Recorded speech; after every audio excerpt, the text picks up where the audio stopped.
പുലർച്ചെ തന്നെ എങ്ങോട്ടാന്നല്ലേ ദുബായ് റണ്ണിന് പോയ കഥയാണ് ഗൈസ് നിങ്ങൾ ഈ കാണാൻ പോകുന്നത്. ഞങ്ങൾ 4 പേരും കൂടെ അല്ല, ഈ തെറ്റി നിൽക്കുന്ന പൈതലിയും കൂടിയിട്ട് ഞങ്ങൾ 5 പേരും കൂടെ ദുബായ് റണ്ണിന് പോയപ്പോൾ ഉണ്ടല്ലോ കുറച്ച് പേര്, ഓക്കെ, കുറച്ച് പേരല്ലേ ഉള്ളൂ.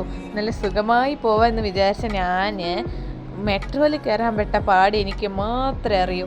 അങ്ങനെ നമ്മുടെ തനി മലയാളികളുടെ സ്വഭാവമായ കുത്തി നിരക്കി ഞങ്ങൾ മെട്രോയിൽ കയറി. ഞങ്ങൾ താഴത്തെത്തിയപ്പോൾ കാണുന്ന കാഴ്ച ഒരു നീണ്ട നിര തന്നെ ഉണ്ടായിരുന്നു അവിടെ.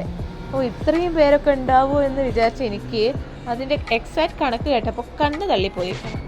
അങ്ങനെ ഞങ്ങൾക്ക് ഫ്രീ ആയിട്ട് 2 ബോട്ടിൽ വെള്ളമൊക്കെ കിട്ടി. ഫ്രീ ആയി എന്ത് കിട്ടിയാലും നമ്മൾ വാങ്ങിക്കണം, അത് നമ്മുടെ ശീലമാണല്ലോ.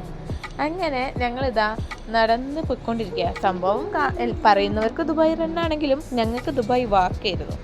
അങ്ങനെ ഞങ്ങൾ എൻ്റർടൈൻ ചെയ്യിക്കാനുള്ള പരിപാടി, അതായത് നടത്തത്തിൻ്റെ ഇടയിൽ ബോറടിക്കാൻ പാടില്ലല്ലോ, അങ്ങനെ കുറച്ച് പരിപാടിയൊക്കെ ഉണ്ടായിരുന്നു. അങ്ങനെ ഇവിടെ എത്തിയപ്പോഴാണ് ഞാൻ സത്യം മനസ്സിലാക്കിയത് ദുബായ് റൺ ഇപ്പോഴും തുടങ്ങിയിട്ടില്ലെന്ന്. അപ്പോൾ ഈ 2-2.5 കിലോമീറ്റർ നടന്ന ഞാൻ ആരായി? അതൊക്കെ പോട്ടെ, ഈ പിന്നിൽ വരുന്നവർ തന്നെ കണ്ടില്ലേ, ഇവൻ്റെ ഒരാളെ വാക്കും കേട്ടിട്ടാണ് രാവിലെ എഴുന്നേറ്റ് സൺസ്ക്രീൻ ഇടാതെ ഞാൻ വന്നത്. 8 മണിക്ക് തീരുന്ന ഇവൻ പറഞ്ഞത്. 8 മണിയായി, 8:30 തുടങ്ങിയിട്ട് പോലും ഇല്ല. ദുബായിൽ വന്നിട്ട് എന്ത് സമ്പാദിച്ചെന്ന് വെച്ചാൽ ടാൻ സമ്പാദിച്ചെന്ന് പറയേണ്ട അവസ്ഥയായിരുന്നു എനിക്ക്. അതൊക്കെ പോട്ടെ, അങ്ങനെ എൻ്റർടൈൻ ചെയ്യിക്കാൻ മ്യൂസിക്കുകളൊക്കെ ഉള്ളതുകൊണ്ട് ഞങ്ങൾക്ക് ബോറടിച്ചില്ല. അങ്ങനെ ഇരിക്കെ ഞാൻ ഈ ബിൽഡിംഗ് കണ്ട്, ഇത് നമ്മുടെ പഴയൊരു ഗെയിമില്ലേ രാവണക്കോട്ട, അതിൻ്റെ സ്ട്രക്ചറിലാണ് ഉണ്ടാക്കിയിരിക്കുന്നത്. അപ്പോൾ ഇതിൻ്റെ പിന്നിലൊരു മലയാളി ആയിരിക്കുമോ, അതൊരു ഇന്ത്യക്കാരനായിരിക്കുമോ? ആരെങ്കിലുമൊക്കെ ആവട്ടെ, എന്തായാലും നമ്മളല്ലല്ലോ.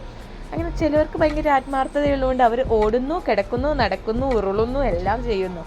അങ്ങനെ ഒരു തലയ്ക്ക് ഒരു തല വരെ എത്തി ഞങ്ങൾ ലാസ്റ്റ് സക്സസ്ഫുള്ളി ഫിനിഷ് ചെയ്തു ഗൈസ്. അതിൻ്റെ സന്തോഷമാണ് നിങ്ങളെൻ്റെ മുഖത്ത് കാണുന്നത്, ആ ക്ഷീണവും.